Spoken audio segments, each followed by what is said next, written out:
Ganyan naman sa probinsya eh. Yung takutan. Kaya nga alam mo, dapat ang pagtuunan ng pansin ng itong PNP, hindi yung ano eh. Yung sinasabi nilang gun ban. Gusto kong batuhin kayo dyan sa gun ban ninyo eh. Kasi wala yan dyan eh. Hindi ang problema yung gun ban. Ang problema yung mga politikong nang i-intimidate ng ibang mga kandidato. Dapat yun ang binabantayan ninyo eh. Kasi uso talaga yan sa mga probinsya. Meron niya akong alam na probinsya, somewhere out there.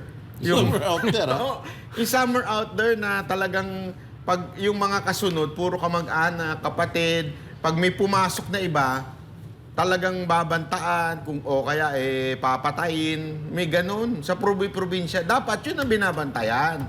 Hindi yung mga pautot nyo na gun ban. Sino ba namang kriminal ang sumusunod sa gun ban? Di ba? Wala namang kriminal eh. Ang tinanggalan nyo ng baril yung mga matitinong... Yung may lisensya. Oo, di ba? Sana wag ganun. Wag lang. Wala eh. Ganun talaga buhay sa Pilipinas eh.